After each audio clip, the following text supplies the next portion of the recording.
Welcome to High School Backups Podcast. My name is Nick, and this is episode 72. Hope you're all having a great week here. We're coming off of just after the week of July 4th, with our most recent episode needed to be recorded due to some issues. I myself was on vacation and needed a little extra time to unwind as I went straight from driving through multiple states to working the next morning, nice, bright and early at 7 a.m. So I need a little extra time to go. So thank you very much, you all, for taking over. We are back this week with our live edition of our podcast. A little bit late. I do apologize for that. However, we are here. So again, hope you all are having a great week. Thank you for joining us tonight. So let's talk a little bit about a few separate news things going on. First things first, we have a couple news in the MLB world. So first off, the MLB Home Run Derby was last night. There was a few things here. First things first, the Vladimir Guerrero Jr. did win the Home Run Derby last night. He hit 27 home runs in the final round. It was pretty cool. I went back and watched his dad winning in 2007, Vladimir Guerrero Sr., and he actually won with a total of 17 home runs through all three of the rounds that he went through. So Vlad Guerrero Jr. winning with a total of 27 in the final round alone was quite interesting. On top of that, 41 home runs were hit in a single round in the first round of it. I think that's excessive because eventually you get tired. So nonetheless, it's cool that the record was broken. However, it's a little crazy. Did you all see that kid get hit with a line drive? Right in the forehead. Yeah, I felt bad. I saw the speed. It came 115 miles an hour off the bat. I hope that kid's okay because I don't know. I never saw an update on what happened, so I do hope that kid's okay from getting clocked in the face. But I don't even remember who what. I think it was Vlad. I know I saw the video of it. I was like, I didn't notice it at first. Sad. I didn't even know what happened. I thought he just like fell, and then I saw like a slow down because it happened so fast, and I was like, "Oh, damn, that's really nuts. it was really hard to watch." So hopefully he's Vlad okay. Guerrero. I don't know which round it was in though. Yeah, me either. that I think it was the happened. third. But that was crazy. Crowd cheered for him. He did come off the field. He's in pretty good spirits. I think that. Side note: Vlad Guerrero hit 72 home runs last night. That's freaking insane. Nuts. I think that Vlad Guerrero, already quote unquote issued an apology, even though he didn't do anything wrong. The kid just missed his catch, but I'm sure he'll help with that. I mean, I think you win like $1 million or something like that for the home run derby. So, anywho, another baseball news: Ayla De La Cruz became the first Reds player to steal every single base in a single inning. Obviously besides first, because you can't steal first, stealing second, third, and home in a single inning in a total of 2 pitches. I know that doesn't make sense, but when people stop paying attention in the middle of their setup, it's pretty easy when you're fast to run from third to home. So it was pretty interesting to watch. It's about a 50-second clip. Essentially, he steals second as normal, and then he steals third as normal, and then what proceeds to happen is both the pitcher and catcher at the exact same time turn their back. He starts sprinting, you hear some screaming, and all of a sudden he's sliding across home. It was very interesting. Certainly worth the watch if you want to go look it up. I guess look up De La Cruz steal. It was quite interesting and fun to watch for sure. I wish I watched it live because I can only imagine listening to the casters on the recap was interesting because no one was expecting it to happen. And last but not least, the MLB draft happened over the weekend. The Red Sox took a handful of players. I know they had the 14th overall pick, I think. I'm not sure exactly who they drafted. The MLB is very interesting with their draft, or unless you're like a Mike Trout or a Bryce Harper or one of these guys that kind of instantly comes up, which doesn't come very often. It's all sort of developmental, including Paul Skeens, who's drafted first overall by the Pirates. The cool little tidbit I wanted to add here is I have a friend who I work with. He is a friend who I do work with who is very much, he played baseball in high school and was recruited in college, played in a college in Massachusetts. He knew a good friend of his who went and he played minor league baseball in Florida and is very good friends with Paul Skeens. Such good of friends that his friend told him last night to put everything on Paul Skeens being drafted #1 overall. He did not do that because that seemed silly. Even though it was possible, it didn't seem like the likely pick. And then 10 minutes later proceeded to be picked first overall. So that was funny. That was a funny conversation I had this morning. Why isn't my headset working? I don't know, Steve. It is working, Steve, we can hear you. It is No, working, this is my Steve. computer audio. The headset doesn't going to connect. Okay, well. Also, That fun fact, was- Maria's family's watching, so fair warning. Okay, Oh, this will be fun. In all fairness, Yeah. I So got the no headset for free. PG will be rated R this episode, boys. No, you should actually swear more. Exactly, Don't rated tempt R. me. All right. Trust me, Jake and I Give me a are. hot spike voice. Steve, you got the headset for free, buddy. I don't know what to say. Bro. Anyways, Bro. I don't know what he's complaining about. So anyways, so that's it. Baseball news. I know nobody wants to hear that. Side note: Red Sox won 9 of their last 10, including 5 in a row, and are now only 1 game behind. Who's that, Kyle? I think it's that shirt and hat you're wearing. The team that gave me hope ripped it away, gave me hope again, and is in the process of ripping it away again. So we shall see how after the All-Star game break goes. I'm sure it'll give me hope again. Bro, the AL East needs to fucking Nah, chill. they'll give you a 1-game hope, and then it's just The whole AL East, with the Red Sox being the quote-unquote Yes. worst team, is 5 games or more above 500 into the All-Star break, which is absolutely hilarious. Mostly because the Rays are now only 10 games ahead of the Red Sox, which sounds like a lot, but the Red Sox are the 5th team in that division. So it is a very interesting division, and all of which would be 5 or more games ahead of the AL Central. So for what that's worth. Anywho. Yeah. The AL Central is garbage. Moving on. Okay, well, so Can you guys hear me? Yeah, Yeah, Yes, bro. we're good. all right, perfect. The Anyways, AL East needs to alright, so fucking good deal. chill. Steven, Mm. anyways, okay, Andrew, I heard that there's some interesting stuff going on in the USA soccer world. Yeah. So most recently this weekend we had the quarterfinals of the the CONCACAF Gold Cup, where USA took on Canada in a very high stakes matchup after they beat them 2-0 in the CONCACAF Nations League. This game ended with a 2-2 draw all the way through extra time, and it had to go into penalties, where USA won 3-2 on penalties because Canada's last person who needed to score hit the crossbar and it ricocheted out, and giving the United States the win. That was pretty insane. I guess tensions were very much flared after halftime, and there was a lot of emotions going on in the game. Mexico beat Costa Rica 2-0, so they advanced on to the semis. Jamaica beat Guatemala 1-0, and Panama smacked the heck out of Qatar 4-0. So Mexico. that leading with that leading into the semifinals, we are going to see USA take on Panama tomorrow night, and Jamaica versus Mexico tomorrow night as well. Leading into the final on July 19th, so this Sunday, or July 16th, sorry, July 16th, where we'll see if the United States can actually win, which most recently they beat Panama 6-0 in a World Cup qualifying match. So I think we might have a chance to skim through a win here. And then most likely we'll probably take on either Mexico, but Mexico's going to get their ass handed by Probably. a USA B team. Mm-hmm. Andrew, I have a question. So, a B team, because I know Pulisic's still playing with his team out in Europe or whatever the hell, right? Or didn't he? Actually, Pulisic moved to an Italian club team, Yeah, so he he's just no signed longer with in the England. Right? So he's on AC Milan. Okay, so that's cool. Go Christian Pulisic. Kyle's booing someone for going to Italy, which is interesting. No, Because he's a Napoli fan. He went to my rival. He went to okay. my club's Well, rival. So AC Milan is everyone's rival in Italy. yes, exactly. We're So pretty much a rival. Because Kyle, AC Milan runs Italy. Kyle, if we know anything, you don't have to sweat it. We won't see you guys in the World Cup. It's gonna be Exactly. So, hey, you can barely beat USA's poverty squad. Get out of here. At least we Stop made it.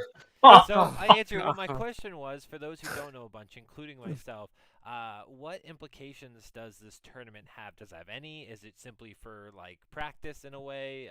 What does it have? It's kind of more or less like standing wise amongst our nation's conference. like amongst all the nations in our conference to kind of see where they stand, leading into kind of like the 2026 World Cup, seeing which teams are going to be in for qualification matches and which ones aren't. But most likely with already the United States, Mexico, and Canada already having their bids because they're the host nations, they don't need to worry about this as much. So it's all the other small nations that need to worry about it. So like Panama and Jamaica, if they were to win this, they'd be considered the top two teams to win, to be considered for the qualification matches, being the top two teams to make it through.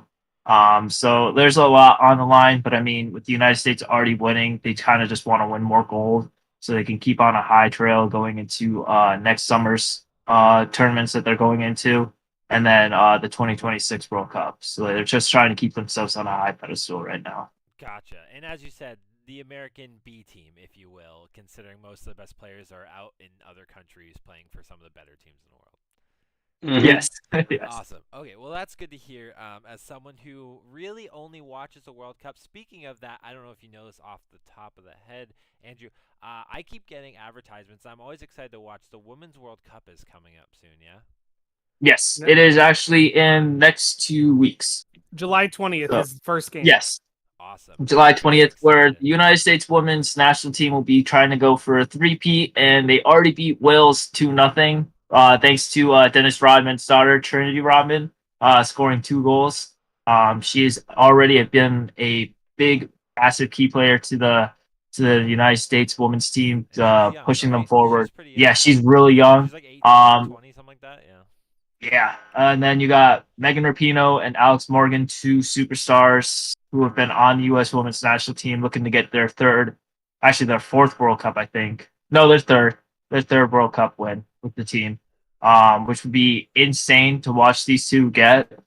This whole entire time, like everybody's going up against the United States. Like I don't know how you stop the women's national team, but like they have been on fire so far. And everybody's gunning for them. And already EA has done the simulation on it, and they were right about Argentina on the men's side winning the World Cup, and they said the United States is going to win it. So EA has not been wrong yet on their simulations. 1 out of 1. That is No, 1 out of 1. 1 out of 1. In The all team that fairness- has Lionel No, Messi. they've done it for the past four men's World Cups. That's true. They got the Germany. They had the France, they had the Argentina, and they had the one before the German one.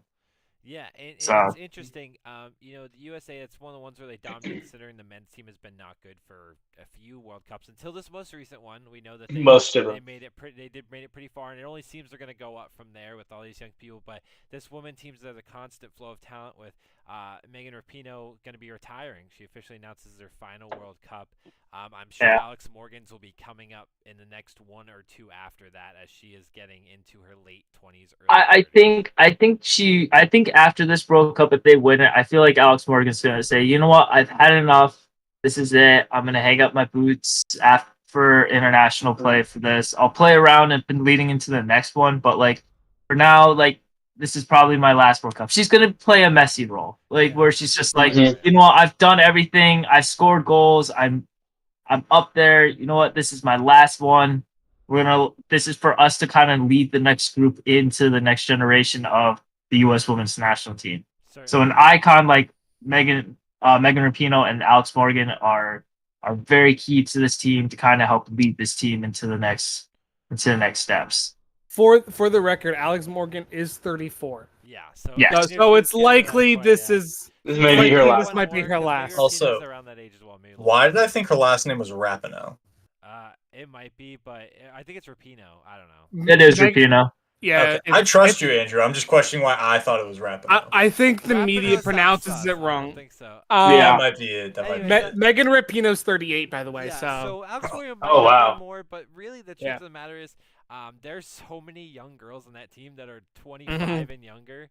And it's very similar to U.S. men's team, where like they're both kind of gross for the next 3-4 World Cups. Like they're all in good spots. So, anyways, that's all I really wanted to talk about. Thank you for letting me kind of pick your brain a little bit on that, Andrew, because I definitely want to talk about it. No problem. So now let's talk about the most important first subject of the night, which is why Victor Wanyama is a bust. So No. it's pretty straightforward. Fuck no. Victor Wembanyama went into the summer league and got crapped on by a bunch of low lifes who may never Bro, play a that's minute just in the league. fucking false. He's obviously the worst. They shut him down because they're worried that they're gonna show bad. He's just like Zion. Victor Wembanyama is obviously a bust, right? Oh my No, fucking that's god. not For true. the No. record, the question is Victor Wembanyama a bust? And the answer is fuck no. The answer is Hold on a minute. Whoa, Jake. The answer is not yet. The answer is Yeah. because we don't know yet. Because we don't even know if he's good yet. He played against a Hey. bunch of G Leaguers, and we don't know. Okay, for the record, the summer league for rookies is just that. Like it's the fucking summer league. Like everybody got hyped that Lonzo Ball was so great in the summer league, and I'm like, bro, calm down. He's not like. that Calm was the down. same for Leandro Ball too. And so- LaMelo's. I would like to call out something. A couple weeks ago, right before Victor Wembanyama was drafted, I said, quote unquote, if he averages 18, 12, 4, and 2 in his rookie season, people will call this man a bust. You want to know what he averaged in the fucking summer league over the first 2 games? Yeah. 18, 10, 2 assists, and 4 blocks a game. In his second game, he put up 27 points, 12 boards, 3 blocks, with 9 of 14 from the field and 2 of 4 from 3. And people are like, shut the fuck up. That sounds like a bust to me. I don't Shut know. the fuck up. Kyle, I can't. I will say, to be honest, that isn't the biggest story of the summer league to me. No, not at all. No. They were gonna shut him down early. All number 1 overall picks have been shut down early in the summer league. It doesn't matter.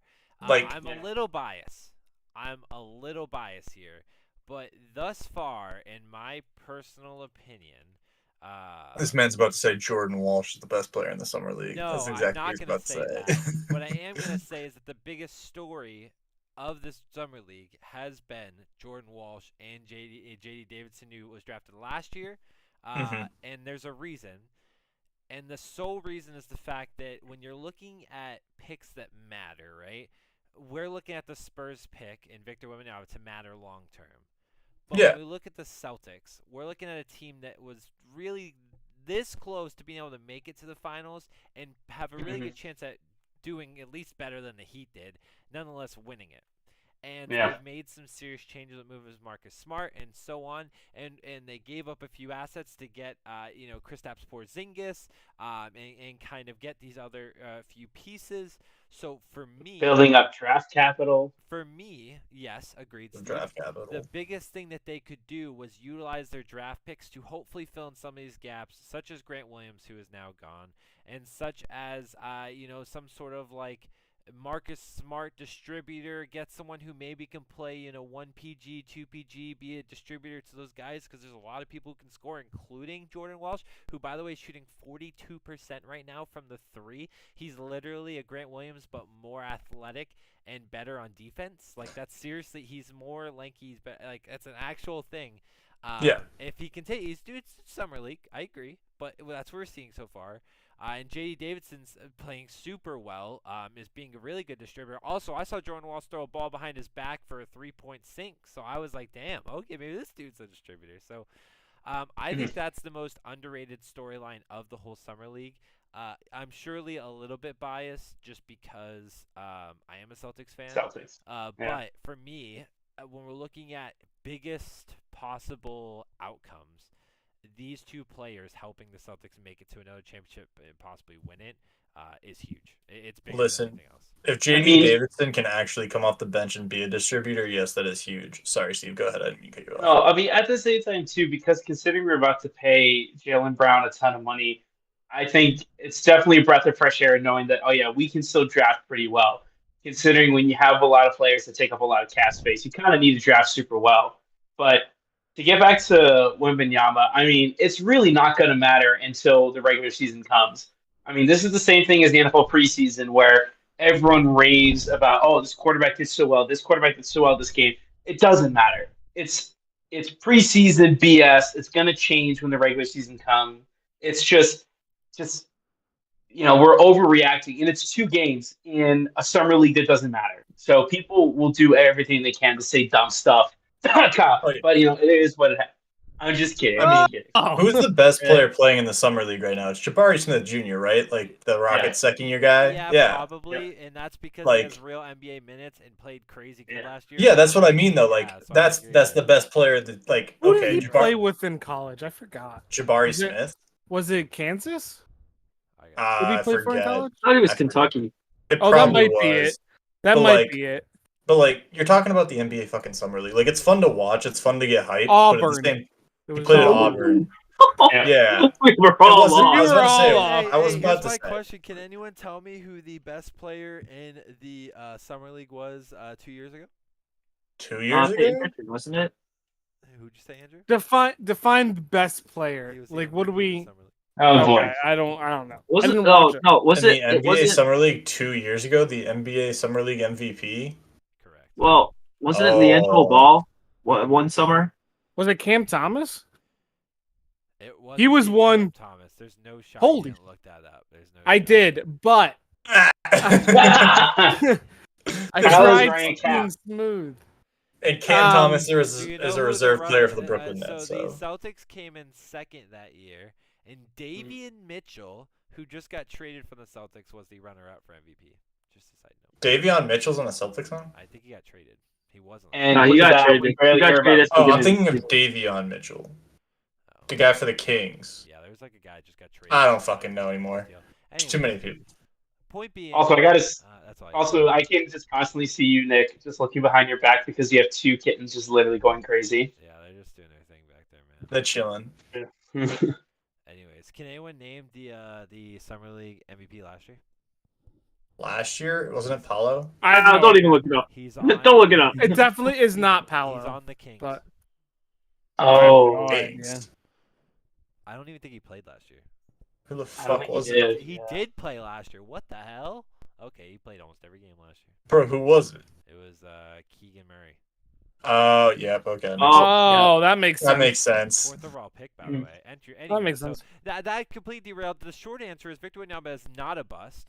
Yes, he and is. we At won't least know- not yet. At least not yet, and we won't know until the season happens. We might not know until 2 seasons happen because we've seen players do really not good, cough, cough, Andrew Wiggins, and then go to a new situation and then play significantly better I in that mean, new situation. I'm not saying Kobe he's sucked his first year in the league, let's be Okay, real. well, Yes. rest in Hey, peace. hey, We'll I'm talk just about saying- it on the Wait a man. second. Rest I'm in Wait a just peace. saying second. when he goes up against Listen, Jokic, there's a lot of respect. I'm just saying. He's rest in when he peace. goes up against Yes. Jokic, we'll see. We'll see how he does because I would Jokic not be is just a brick wall, and Wembanyama is a skinny little twig who's going to get broken. I would not be surprised if Victor plays the full stretch four role for them until he puts on weight. Probably. But Oh yeah, To be- that's true. Especially against To be fair, Jay, Kobe did only average 15 minutes in his first year. I'm just saying. So if you were to double his stats Well, for playing a Jordan normal, was also not the greatest player in the world his first year. Yeah, and like- got really good by Mm. year 3. Okay, so moving on saying. to the next layer of things here. There has been not so much rumors anymore, but real reports and discussions within the NBA of a inter-season tournament happening around the Why? All-Star break time. hold on. It's Right. not happening. It's happening before the All-Star break. It's Before the happening. All-Star break. It's happening around Thanksgiving. That's not Yeah. much before the All-Star break. No, it's not that much, but it is But before. It was around that time. That's what It's- I said. yeah. Around Well, season. Yes. NBA.com says that it's from Friday, November 3rd, and cumulative with the championship on Saturday, December 9th. So it's about a month that they're trying to get this tournament So to happen. I don't understand why they're doing this. For The what? gimmick. Yeah. The gimmick of what? The gimmick. So I was thinking about this because I wanted to understand what Adam Silver's point of view is here. The only thing that I can think of is just a marketing scheme to say the players are competing for this illustrious trophy that people are going to care about in 30 years. Because all people are going to look at in 30 years is, oh my God, people had X amount of NBA Cups. He now is an Hall of Famer when so many didn't even have an NBA Cup. So he's not a Hall. That's all this is going to be. But what I don't Yeah. understand is why it's important in the first place.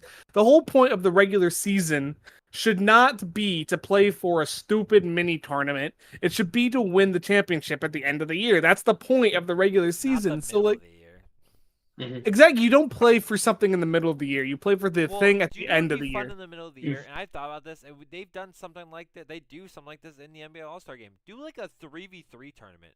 Like, Yeah. That'd be cool. Book off a freaking week and do an But, like- actual 3v3 tournament with anyone can play with anyone. Any three But, like- players can sign up for this tournament, put a prize pool on it, put a freaking like a trophy on it, like a 3v3 I don't care, and make it fun. Like, don't do this full team tournament. It's all crap. And you know what's even Like- weird about this is these are counting as regular season games too. So like there's a like caveat to this that these teams are gonna also have to compete for the regular season aspect of it, Right. but also try and compete for this meaningless tournament. It doesn't make sense. I don't I get know, the it's supposed to point of be this. I know it's supposed to be hands off on this conversation, but it's a fucking joke to make fans think that the regular season fucking matters. That's Okay, exactly what this it's is. hold on. Okay, That's exactly what we've this had this debate in many Well, other no, topics about okay. other sports. The regular Yeah. season matters. We've had this Here's discussion. to refine my point. Most NBA fans, like unless you're a hardcore fan, are not watching 82 games a year. No. Wait, No. wait. I have a thought process here. You know what'd be Go really ahead, Nick. cool? Is if okay, now I'm actually kind of into this. If they do some stipulation, if you win the mid-season tournament, you win each conference, you have an automatic bid to the playoffs. Wouldn't that be kind of cool? Because now That would be dope. now we're That's thinking, something to play for. What about that's something to play for. Let's say Now you- the Rockets who are 19 and whatever. No, let's think here. Let's say you're really good at mid-season, and then you have a bunch of injuries, aka the Warriors, right? The Warriors were like a top 2 seed, and they still Mavericks. made the playoff. They still all made Mavericks. the playoffs, but Eh. now they have a chance to guarantee their spot even if So- injuries happen. Like, wouldn't that be like? Like here's so okay, that's a good point, Nick. But then how do you decide draft? Is the draft decided because let's say the Rockets make it, who had 19 wins and however many losses, is their draft position going to be based on their regular season record or how they finish in the playoffs now? 'Cause No, now they they're made the getting- playoffs. They They're made the playoffs. they're not out of the lottery. They made the playoffs. What Yeah. would happen is here's what I don't know. happened. Your automatic bid, you would be automatic bid at the latest of the 8th So, seed, right? So no matter what if you are the they- 8th seed. That's how it. What to me. what if it's an automatic play-in tournament? No. Because if you No. so like automatically you Well, can at at the very least least, the right? Because lowest if you're better than exactly. that. Yeah, Yes, so that's what I I mean. think it should be So you could be how this? You could be lowest of the 7th seed, which is the play-in tournament. You Yeah, have to that's play fine. a game, but you have a guaranteed shot to win yourself in the playoff with one game. Yeah. With one game. Yep. And so you're guaranteed 7th seed on both sides, and then you still have the 3 other teams below it. So technically, the top 9 teams plus the top team that won from each conference wins the play. I think that would make the most sense, and that puts some sort of like reason to try and play this thing that makes it like worth it for teams. And then cool, if you win that trophy, like awesome, like that's like kind of a consolation game. Probably win some money from it, whatever. But Andrew, sorry, go ahead. The thing I want to see with this is there's the FIFA Club World Cup, and they kind of do this where they have the group stages, then they have the tournament, and it's all within a month span. Now we have the NBA G League, we have the G League Ignite, we have the clubs overseas that they're associating the NBA with. What if the NBA was to just have teams that they wanted as the lower options in the leagues? Higher options in the ones across the seas kind of go up against each other. I think this would be a better tournament for them.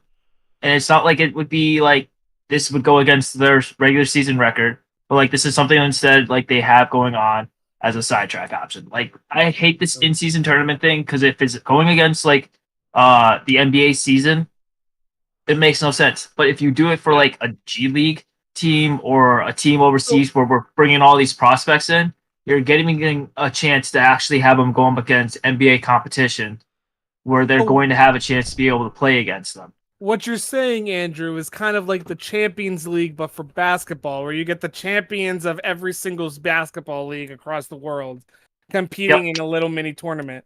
I could get down for that, to be honest. Like, That'd be I would love absolute to see. chaos. I would love to see Because the it's like- champion of the because you still have Chinese team- league. Like you still have international basketball by itself, but this is club basketball. I mean, the NBA By team itself. The is Shanghai stomping- Sharks are about to dominate No, the NBA everybody. team is stomping whoever. No. He like, said that's exclude the but NBA. that's- So you're taking the G League, the Euro Oh, League, Okay. Yeah. I'm with you. the Shanghai Sharks. That should be Yeah. an off-season thing, though, or like right after the NBA championship. Well, I don't know. in soccer, it's done in the middle of the season, right? They take Right. a couple, like Yeah. they split it up. They play their regular tournaments in the middle of the year, plus their Champions League tournament What if they that qualify means, for it. that means it would allow for the NBA teams put more players on their rosters to help develop them. You know, Yeah. So for like these tournaments, it would be for me, I would think that you would want to increase your roster size for injury management and load management so you're not dealing with all these injuries along the way. Because like say like we let Tatum play in this in-season tournament, or if we did this international tournament, like if he gets injured, we know the Celtics probably won't produce with anybody else, right? So from what I've seen in soccer on that side is that they'll put in players that they want to help develop. They'll put a couple veteran guys with them to kind of help lead them, and they'll play like that. So it's almost like the summer league tournament, but it would be better for them to be able to also see other talent from across the seas and from their G leagues to kind of just like be like, maybe we can bring him up next season, or maybe we can have him play with us in the future years. Like it's stuff like that you'd be able to see, which is why European soccer and all that has been such a very big detrimental on developmental for players. Yeah. One thing you're still just making it not worth anything. Like you're making it worth developmental stuff, but like in the middle of the season, that's not that what I makes care about. at least that makes more sense because at least you're trying to aspire to become an actual professional. I mean, here's the thing: the NBA in-season tournament. I would just kind of say my thought on this. Realistically, I think it's absolutely pointless unless there's some playoff advantage you would get in this case. I don't even think a playoff game. Why would this tournament? You win this whole tournament in the mid-season. I mean, is it even worth it to win it just for a play-in game? Because that is a one or done get into the playoffs. Well, I'd rather go well, ahead. at least one or two, but at the very least, just guaranteed a playoff spot. Whether it be having to be, in a sense, the visiting team, you get fewer games at home, or you eventually do pretty well and you're actually able to be a top seed. But I think an actual guaranteed playoff spot instead of the playoff play-in, I think would maybe be more incentive to take it seriously. Because why? Yeah, You're gonna do this whole, So- but why would you do? Yeah, you go, Dan. You go. I was just thinking, like, the only reason Nick and I said playing game was so if, like, Houston Rockets at 20-60 or 20-62, It's whatever also a they're, minimum, by the way. Like if you're the Yeah. number one seed or the number one seed. like, obviously, because, like, somehow, God forbid, the Houston Rockets win this thing, are they going to get an automatic 6 seed at being the lowest playoff spot? That would be Is the fucking hilarious. That would Yeah. be, that to me is weird. Like, Because I don't you think, wanna- like, you don't want to win it. You would rather not win it. So that's exactly, like, that to me just doesn't seem like, so, like, at least if you have the Rockets like competing for a playing game, that's competing for a spot. Like that's competing for at least a chance. Whereas the Houston Rockets competing for the 6th seed, now they're actually in the playoffs, and that's just to me that's a free round for the 3rd seed. Essentially, whoever that would be. Never Right? Like, know. But even then, it's just going to turn I don't- into an important tournament for the bottom half of every conference, and that's it. But well, at least it will mean- guarantee like a top NBA team a playoff spot. Because like if at worst they're a playing team. Like at worst, like the Sacramento Kings, Dallas Mavericks, Boston Celtics, like 76ers, at worst, all right, we're at least getting a play-in game. We can deal with injuries throughout the season and not worry about not making the play-in that's at how I feel. like so. Mhm. So That's they've how already like drawn the big groups top. though. Yes, they did. They already grew the group. So like It's with, already done deal. yeah, West Group It's A happening is 100%. Grizzlies, the Suns, Yes, the Lakers, it's the Jazz, and the 100% Trailblazers. They 100%. They announced it Sunday night. Okay, well, Yeah, I don't so- know, man. They haven't announced what's in it, right? Other than they're just playing like They that's, like- so No, they annou- announced the teams. they announced the whole thing. So what it No, is but Yeah. their like, group what stage. happens if you win? You get $1 million, something like that, and the title of the NBA Cup. That's what you Who gives get. a fuck? Exactly. There's no point. That's Who gives exactly a the fuck? point. Play 7 through 15 on your roster and don't play anyone in the top. Like, don't What's play the your top 6 well? Okay, the thing Well, that they're also actual drives regular me nuts, season games, they're too. regular season games. These are literally counting It's towards just, it's just the 82 regular games. season, It's except the regular season. some So, games like- count towards a tournament. and I'd some rather, don't. I'd rather have a Calder Cup trophy. It doesn't So make I sense guess- to me. It doesn't. So another thing is like, are the NBA teams really gonna play their superstars for this? Like, Well, so like, yeah, because it's fans- regular season games. It's so weird, man. yeah, but it's a regular season game that's so early in the season. Like they haven't even played 20 games yet at this Yeah, point. I was in the gonna say season. the season starts October The season- 31st, right? Yeah, the season Yeah. season is just starting. So like teams don't really They need start like November 4th. what is the reason for the Phoenix Suns to go out and play their big 3?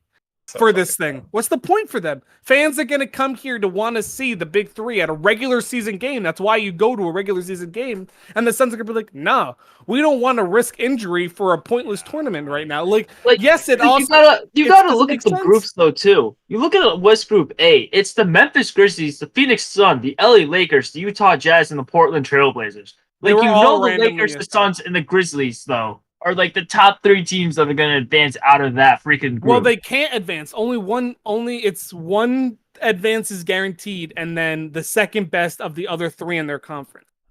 Okay. Or something like that. I'm good. Just realistically, here's the this thing. is just... Let's just see what happens. Let's see if it's worth. Let's see how people play it. The thing is, it's worth their record, so therefore they're gonna play as if it was any other game. And that's probably how they're gonna think about it. So yeah, let's move on to the next subject here.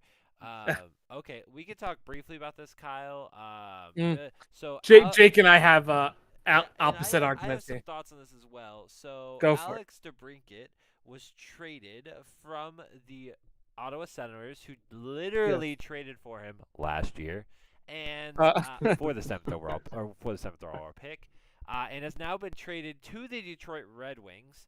And in division rival. In return for Dominic Kubalik, who is a decent player. He's okay. He's not bad. Decent, he's solid. He's Donovan Sabrango, who I've never heard of before. He's me a either. prospect of some form. A conditional first-round pick. I'm curious what the condition is. I'll tell you. I'll tell you. Oh boy, if it's top 15 protected, that's hilarious. It's not quite. It kind of is. Round pick. I feel like the Red Wings gave up nothing for him, and on top of this, his contract is so team-friendly. Call him Patrice Bergeron. He will be making $8.25 million, which is average nowadays, slightly above average. Hey Nick, you want to make it even better? For the next 3 Brinket's years. salary cap hit is only $7.875 million. He's making $8.25 million for the next 3 years and $6.75 million that 4th year. Those numbers are so low for a dude who should be making probably around $11 million a year. Like, that's crazy. And Jake, do you want to? So I'll start with, because I have to make sense of this from the Senators' perspective. I have the hardest argument of the day. You do. All right, I'm going to start off by saying you guys are overhyping Debrincat a little bit. Dude only had 66 points last year. On a garbage team. It doesn't fucking matter. I mean, he had 40 goals the year before. He had less than 30 last year. Y'all are overhyping Debrincat's value a little bit. Take a deep breath here. It's not like the dude is actually Patrice Bergeron. No, his deal look like actually Patrick Kane. His deal does account for that dip, meaning that he only is going to get paid $7.875 million against the cap next year, which is good. Good for the Red Wings, whatever. But it's not like this moves the needle. The Red Wings aren't this super great team either way, and I don't think this makes them a super great team. And from the Senators' perspective, I mean, the conditional first round pick is dumb, dude. I mean, let me tell you the conditions on this pick. I hate it. So the Red Wings will have the option of sending the Bruins or the Red Wings first round pick in 2024 to the Senators. If the Bruins pick is in the top 10, the Bruins get their pick back, and the Red Wings have the chance to either send the 2025 Bruins first round pick or the Red Wings 2024 first round pick to the Senators. Go ahead, Nick. Go ahead. First of all, how are the Bruins involved in this? I don't know, but because they have our first round pick. It's top 10 protected. It's the first round pick from the Tyler Bertuzzi trade. Okay, so it's top 10 protected, and if it's used by the Bruins, then their next year's pick will be sent over. Got it. Okay. So and the Red Wings have the ability to, if it is a top 10 pick for the Bruins, God forbid they suck next year. Go ahead. Question. Go ahead. So what you're telling me is they got Alex Debrincat for a top 10 for a bottom 20 pick, 22. In the first round. A 4th round pick, which at best is a shot in the dark. That's a throwaway. It's a throwaway. I'm not even going to talk about it. It's shot in the dark because it's a magic bean, as I like to call it. It's a magic bean. And then at magic bean. At best, one depth piece. No, I mean, Kubalik is a 27-year-old who had 45 points last year. They recouped some of Debrincat's production. And it's not like the Senators are great anyway. And yes, Kyle, I'm very well aware that their GM said the rebuild is over. No, it's fucking not. They were picking in what is equivalent to the NBA lottery last year. Plus, Sabrengo, again, not a guy you're going to hear of a lot, but he is a solid minor league defenseman who has third to second line potential in the NHL. He's 21 years old. He still has time to develop. That's how you So, win like- championships with those minor league players. Yes, No, sir. I'm not saying like this is a blockbuster trade, but saying that it's a total loss for the Senators, I don't think makes a ton of sense. It's not a total loss. Like but they like- recoup. Sorry, go ahead. Jake, if I gave you $100 Yeah, sure. and then you gave me back a bag of chips, like I'm gonna Depends. enjoy it a little bit, right? Like I got a bag of chips. I got a bag of those new sweet and tangy barbecue So, Doritos. Like that. You're that's also tasty. not taking. You're also not taking the totality of the circumstances into this. But also, are Brinkett these had like, basically said, "I'm not coming back."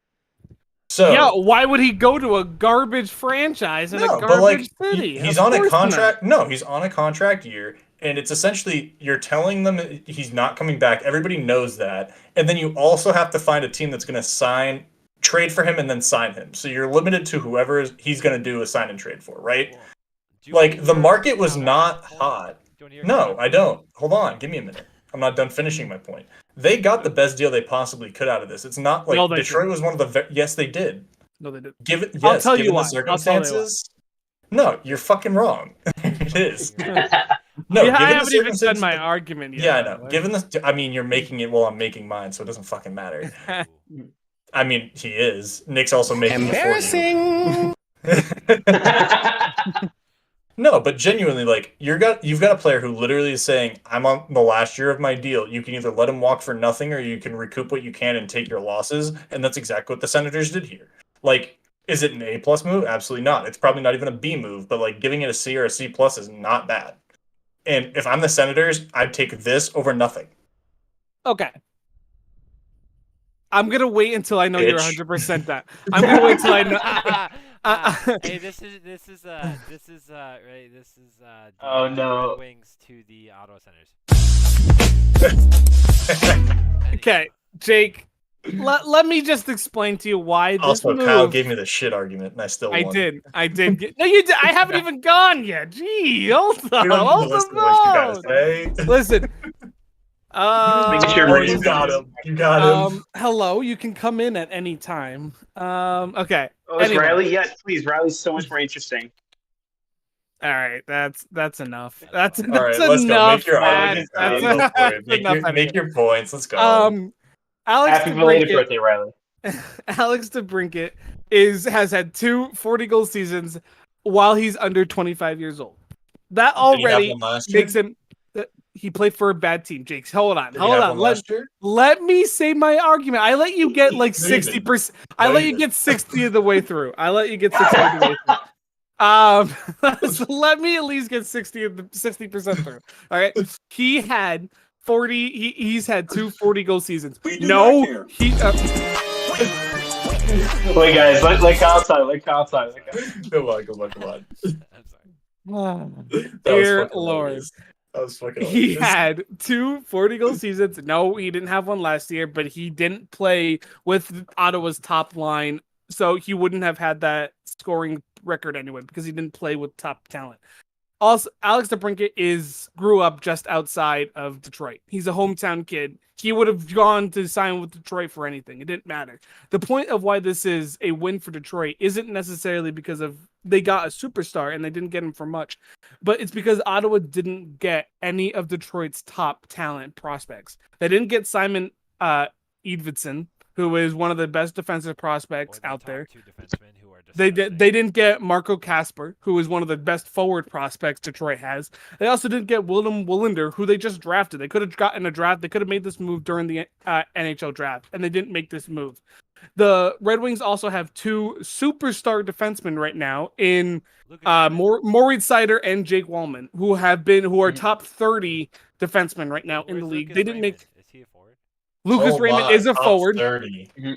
Top 30 out of over 100 and something, Jake. Yes, that's a big deal. Top 30. Considering the Senators they only have one top 30 defenseman in the whole I never league. said the Senators were good. Adding a second one would have been good. The Senators could have asked for a little bit more considering who they're giving up. They're giving up someone with the talent of a superstar, Jake. He can easily get another 40-goal season playing with Dylan Larkin and Lucas Raymond. You're not taking the situation into account. The Red Wings literally could have given up a bag of chips. They did give up a bag of chips. They gave up 2 draft picks. They gave up 2 draft picks that could amount to absolutely nothing instead of taking out. I mean, I'll take a first-round pick, to be quite honest with you. A first-round pick that isn't even going to be top 15. That's garbage for a superstar. I mean, it could be top 15. Garbage. And he's not a fucking superstar. Yes, he is. He's absolutely top 15 player in the league. 66 points last year. He's not a fucking superstar. Yes, he is, Jake. Oh my god. He averaged. I'm not listening, Nick. I am not. He got 78 points. This is my silent wolf, okay? And Kyle gets. Welcome horns, baby. Yeah, silent wolf. Silent wolf. Kyle, you are muted. You are hyper muted right now. Anyways. I still can't hear you. It's probably better that way. Also, I can't get over the actual metaphor of this argument with both of Nick's kittens just beating the crap out of each other in the background. Yeah. Anyways, Kyle, are you done? I need a. No. Okay. Well, you're gonna stay muted. Let him cook. Let him cook. All right. No, he has been cooking for 3 minutes for no reason. Point being, Debrincat. This was under. They got more enough. My main example I want to compare, DeAndre Hopkins. Bro, this is nowhere close to that. That was fucking atrocious. Exact same. No. Kyle, you can defend me. This is literally DeAndre Hopkins. That's all I'm saying. No, it is not. You're unmuted, Kyle. Bro, D-Hop is the best receiver in the league at the time. I'm sorry. It's not. Hold on. He just muted. Kyle's remuted. I don't want to hear it. It is literally. Oh.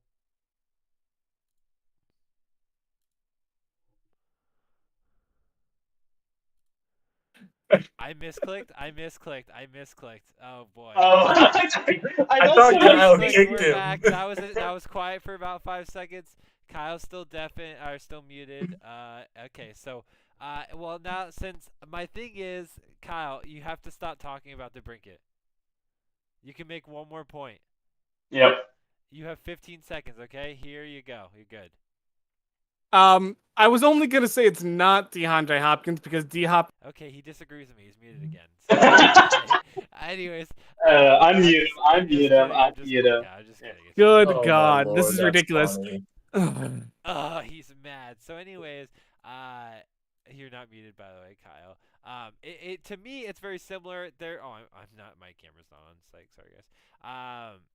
Steve's still muted. I should unmute him now. To me, it's. I'm muted. No, you're here. Not anymore.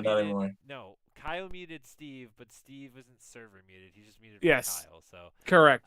Anyways, so my only point I wanted to make is it is very similar because you have a player who's very good. Obviously, it's a little different because DeAndre Hopkins like top 5 receiver. I don't know if Debrincat's a top 5 center right now or winger, forward. But point being, it is very similar. We had a player who forced their way out, but instead the Cardinals said, "We're just gonna let you go because we couldn't get enough for you," and then therefore Ottawa. I thought you meant the Texans to the Cardinals. No, I was talking about right now. DeAndre Hopkins. Oh yeah, okay, that's more accurate. My bad. I thought you were talking about the fucking Texans trading DeAndre Hopkins for a literal bag of chips. No, but that was the known thing. I'm pretty sure they drafted a dude who's not in the league anymore, and Duke Johnson. Well, it was a bag of chips, but it was something awful like salt and vinegar. Okay, I like salt and low vinegar. key, So the we fuck are you should talking save to? the next topic Worst for chips. a future podcast. I think it could be a whole podcast, if I'm being frank. Just a little tidbit. Who is the greatest college quarterback of all time? Stay tuned. We'll talk about it in a future episode because the answer is Vince Young. No, it's not. The answer is Marcus Mariota. Just kidding. No, it's not. Okay, so somebody tell me why running backs are just a waste of money. Somebody tell All me. right, so I can tell you that this is the wrong argument. I know. I'm just Go kidding. ahead, Steve. Go ahead, Steve. I think I honestly, running backs can definitely be worth a lot of money. Now, running backs can definitely have a short shelf life, and I think this is coming in the wake of players like Derrick Henry and Ezekiel Elliott getting huge contract extensions. Now, you also get players like Christian McCaffrey, who got a pretty hefty contract extension, but you have to remember this is coming after, especially the first two I mentioned, these contracts were very expensive, very huge cap hits. So huge that, for example, the Cowboys had to trade away Amari Cooper to make up cap space, which was the wrong trade because Zeke sucks. But then also, the Titans potentially having cap issues in the future because of this. And that's because even though at the time of their contracts, they were definitely very promising, they dropped off very quickly. And I think a lot of teams are seeing even Joe Mixon, who is worth a lot of money, wasn't very consistent last year. Dalvin Cook, even though he's had more than 1,000 rushing yards, he still could be a week to week, in or out. We're not totally sure. So we're looking at, and now we have, 3 running backs who are on the franchise tag who haven't had a long term deal yet, most likely, because I doubt it's the team's like, oh, we want to pay you more, and the teams are saying no. No, clearly the running backs want to get a fair share amount of money, but teams are starting to become more hesitant about it. Saquon Barkley did have a very serious injury a couple of years ago. Tony Pollard, any season could be out for the entire season. I think he's vastly overrated, but that's a whole nother issue. But now we're starting to see, because running backs are such a delicate position, you could look at the Chiefs where they led in rushing yards in the playoffs and in the Super Bowl, and they have nobody we don't know about. Shaloney Michel has not done well since the Super Bowl season because he had wide open gaps, so he was able to run when he needs to. So maybe teams are starting to see, maybe we don't need to spend this much money on running backs anymore, considering it's more of a passing league. All right. Let's have a fucking conversation about running backs in the NFL. Mhm. Steve, thank you for your points. They are valid and honestly very on point. But we're asking the question whether running backs are less valuable. We're not asking if they're devalued, because the answer is fucking yes, they have been devalued. Like, Saquon not being able to get paid $14 or more million is fucking asinine. Saquon has been the bedrock of that organization for 5 years. I don't care if he's And they coming off wasted it on Daniel Jones. I Anyways. do not care if he's coming off a torn ACL. Christian McCaffrey proved last year why he's so fucking valuable. He made Brock Purdy look fucking wonderful. And in Kyle Shanahan's wide zone scheme, he ate. So let's really dive into like numbers.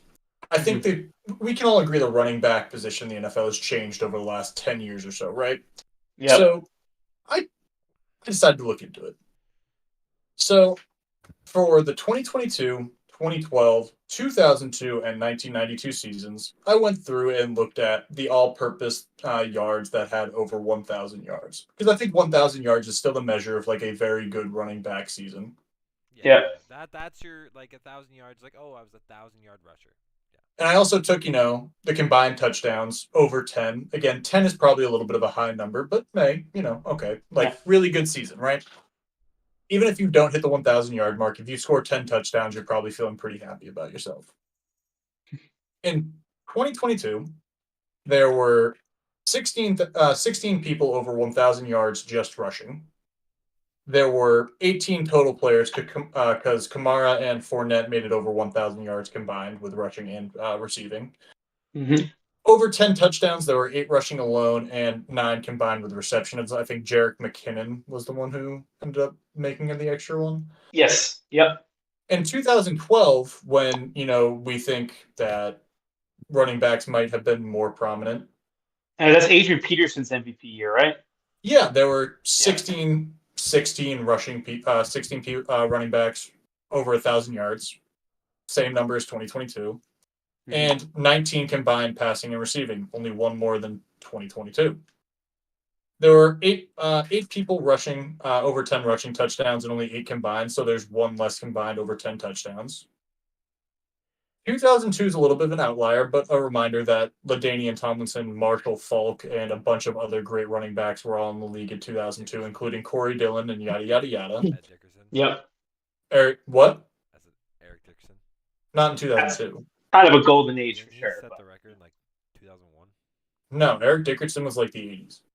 I feel like I'm not that wrong here, but fair enough. You can look it up. I am.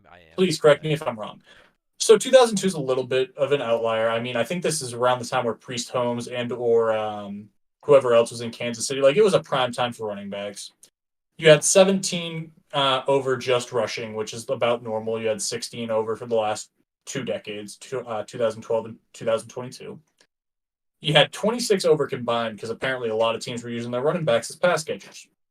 Mm-hmm. You had 10 people, 10 people for over 10 rushing touchdowns alone, and 12 people combined. So it's not that much of an outlier. The yards were in 2002.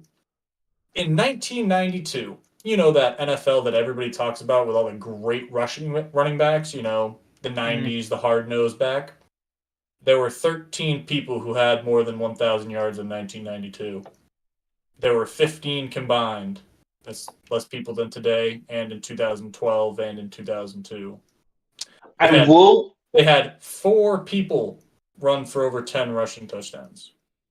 Now, I think the big difference is one thing I would look at for that season is how about the running back depth? Because it may be there was a that was the time of the bell cow, dude. 1992. They didn't even invent a second running back at that point. I do have a counterpoint. If you want to argue that the defenses were better, yeah, I would accept that. But there were 8 combined people who had over 10 touchdowns. Well, defenses could just obliterate people. So the biggest, so defenses being better is definitely a thing. My biggest argument that I would say to the reason why looking in the past doesn't necessarily say the whole story is scheming, and football IQ is so significantly more advanced now than it was 10 years ago, than it was 20, and so on, that it's a lot easier to get people open and in gaps and stuff like that than it was previously, where it's really just run into a hole. You kind of know where they're going already, stuff like that. And I don't disagree with you. I just don't think the running back position is less valuable. I don't think that's the word that we should be using. If you want to talk about devalued, then but like, I don't think the running back position today is less valuable than it was in 2012 or in 1992. Like, I think it's still an important piece of a football team. I could definitely argue the value of a star running back, especially, has gone down because one, I think definitely because since we're going to a passing league, you know, actually having a good thrower and pass catchers is very important. So yes, some of the important running backs are the ones that are hybrids. Pure runners, you know, are hard to find. But because we're focused on a passing league, what that means is teams are also putting more effort into their offensive line. So the Chiefs, for example, behind that offensive line, you know, anybody could be an incredible rusher. You know, the year before, or it was 2020 season, their receivers led the league in rushing yards amongst their receiving core. So I think definitely star running backs are definitely more for the teams that don't have a star quarterback, because then you have a reliable running back you can stretch the field, or more importantly, eat time. But I think the Titans aren't a playoff team without Derrick Henry. They're barely a playoff team with Derrick Henry. Yeah, but if they don't have Derrick Henry, they're not even close. I mean, like, they agreed 100%. Yeah, but okay. So yeah, I get your point, but at the same time, I don't like. I think there's less great backs in the league than there were in 2002 and 1992. I would agree with that. Like, I think that some running backs might be over compensating how valuable they are. I don't think Saquon Barkley is one of them, by the way. Oh, because I know that this conversation started about Saquon, or somebody else said something. Josh Jacobs is the only reason that the Raiders were even competitive last year. Derek Carr was horrible. Yeah, I have another point I'll say.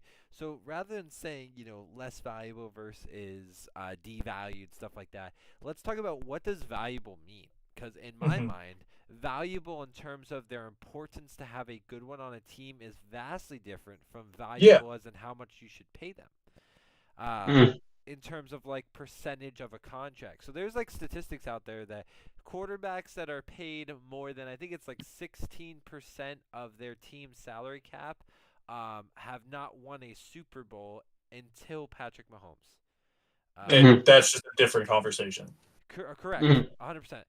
But in the same note, if you were to look at that on average, the how much percentage-wise should running backs, in my mind, be worth? And that's where I get a little bit funky because a star running back is insanely valuable, but a durable, good running back is significantly more valuable in my team because I feel like long-term contracts are much more useful over time. Let That's me what put I it this feel. way: if you're paying two separate running backs about 10 million, yeah, I mean that's probably right. But I would pay one running back 10. Like if I'd pay Saquon 15 million right now.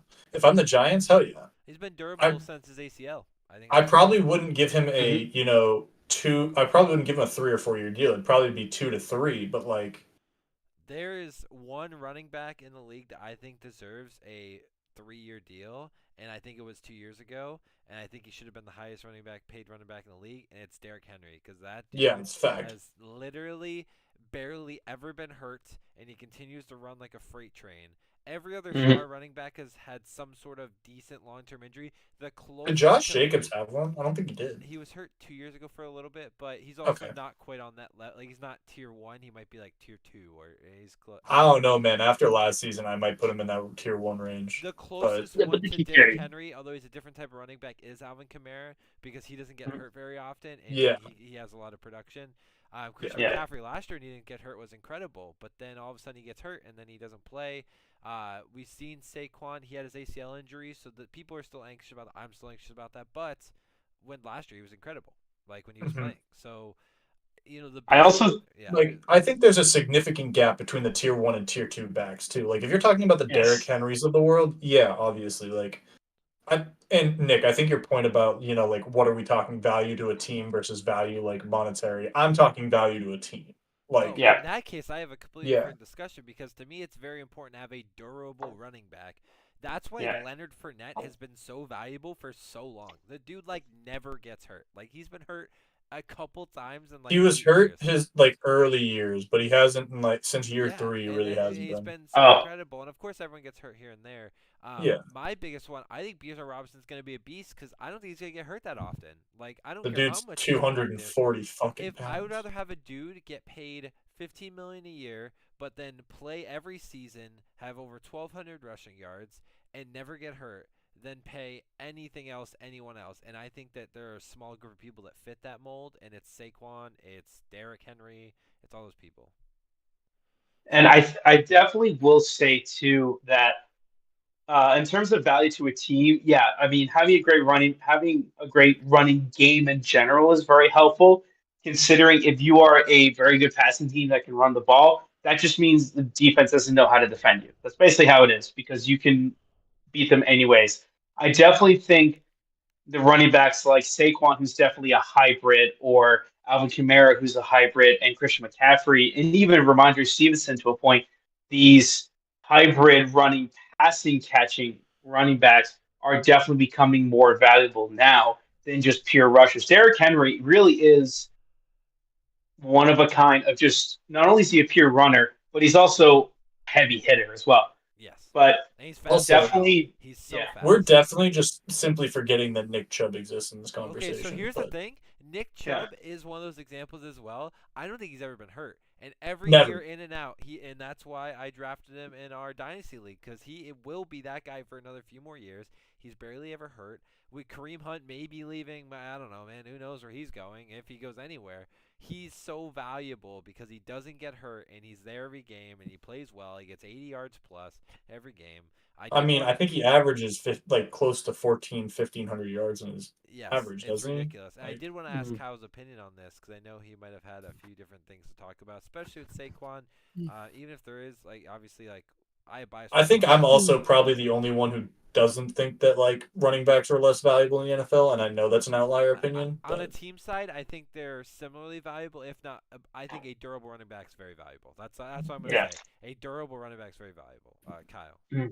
Yeah, so you saying durable running back, and that's kind of what my whole argument was to this, is that over the Mhm. past, I looked up prior to this, the past 23 years, the amount of number one running backs who miss a significant amount of time, there's over 30.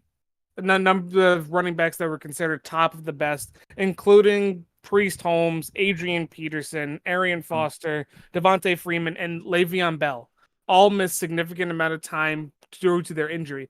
I mentioned Le'Veon Bell also because we see with Josh Jacobs and Saquon potentially holding out for their upcoming seasons. Le'Veon Bell, when he held out prior to him resting a lot for the entire season, he missed 18 games. Still still a decent amount of games missed due to injury. After his holdout, he missed 30 games due to injury. So Yeah, he also was kind of reckless in that off time too. Yes, he was. He didn't necessarily take care of himself and like continue to train.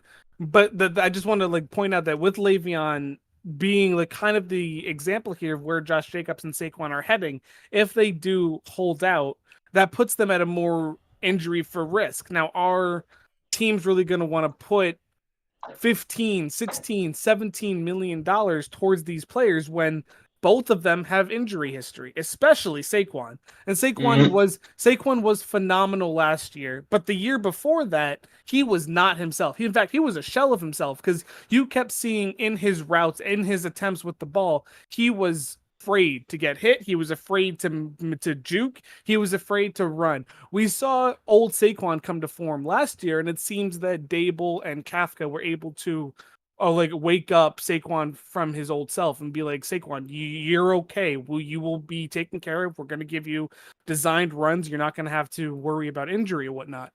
But the prior season under Joe Judge, you could clearly see Saquon just had that fear of he was going to get hurt. And there are running backs who have that issue all the time. And Josh Jacobs is another example of that. So like, I don't necessarily think running backs themselves are less valuable. Running backs are exceptionally valuable. The problem is with their injury history and their likelihood of getting injured because of their constant movement.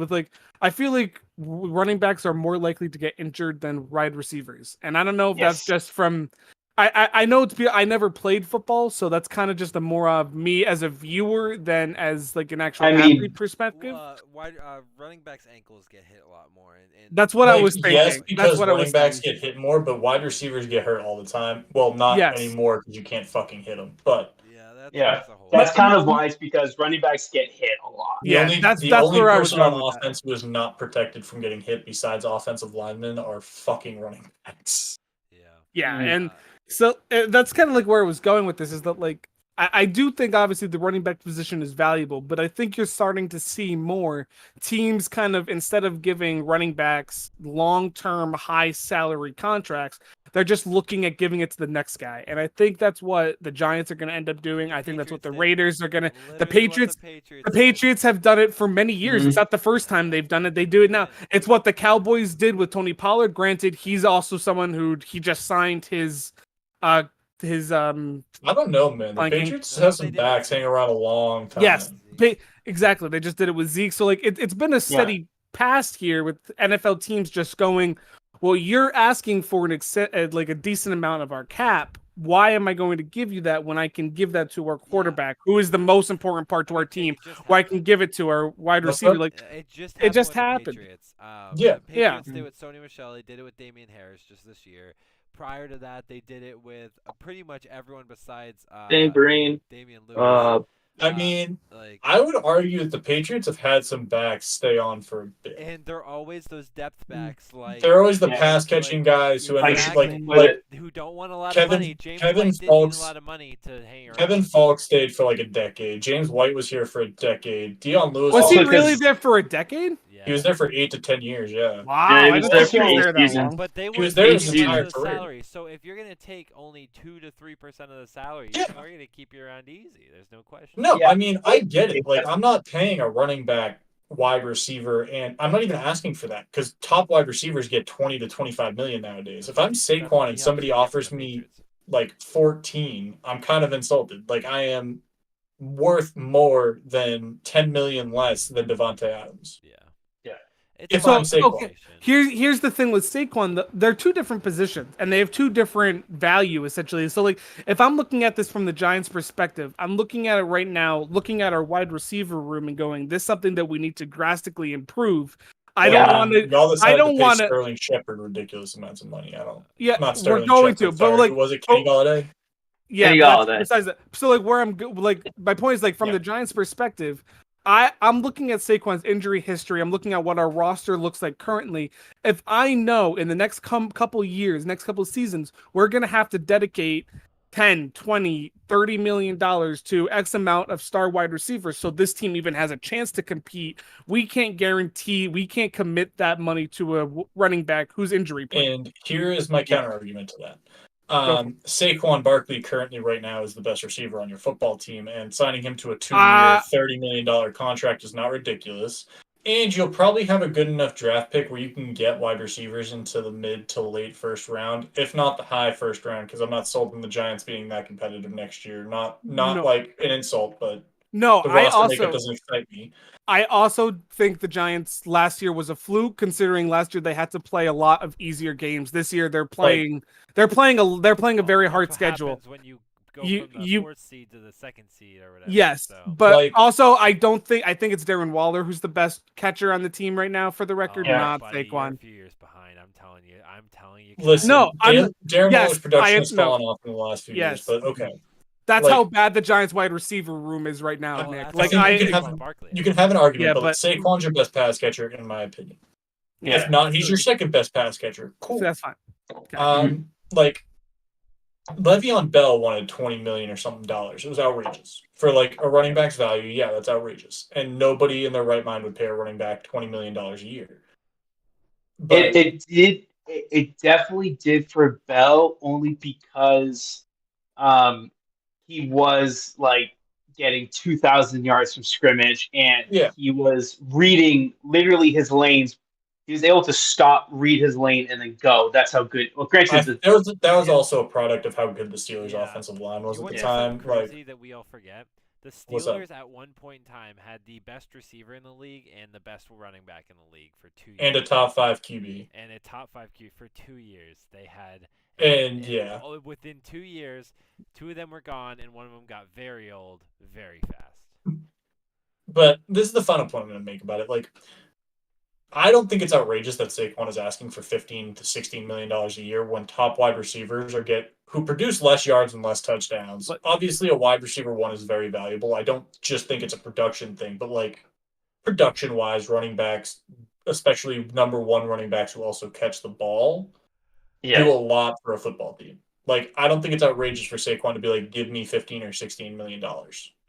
I don't think it's outrageous. I just don't think the Giants looking at their roster are going to do it. Like They gave And I would $40 argue that they're million dumb because I think you can team build outside. Quarterback spending is more money in important, free Nick. agency. Subpar quarterback's more important than a Bro- really good running back. okay. Like that's the hard We part. had this one who's conversation. injury prone, yes. We had this conversation about the middle class of quarterbacks getting way too much money already. I would love to have it again, Yeah, but it's been let's get to tough. this mystery Okay, question. yeah. What's the mystery Yeah. question, Kyle, to end off the episode? To end, I decided that I wanted to get a little clever, like I did last week. This time, I want you guys to throw back. Really think about what you consider your favorite team. It could be any sport, whatever it is. Just think about who your favorite team is. But once you guys have that locked in, let me know. Okay, I got it. I've got locked in, bro. All good? All right. If you were to take one former player from that favorite team and put it on their current roster today, who would you take and why? Yeah, this is very easy for me. So. Yeah, it's real easy for me. So I'm going to switch it up because I was going to say Patriots and Randy Moss. I think everybody's in agreement there, right? That's not nuts. That's crazy. You wouldn't take Tom Brady, but I get it. I mean, Yeah. no. I mean, I If you're mean, talking fair, about but this also- current team. like I'm talking about this current team. Yeah, I want Randy. I need the wide receiver one from Mac.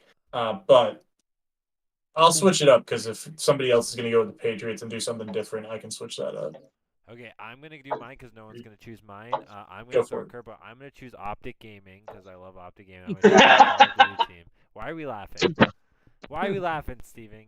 I'm gonna take Optic Gaming and I'm gonna take Optic Scumpy back on the Optic Gaming Call of Duty roster. I'm dead serious. That's Fair absolutely.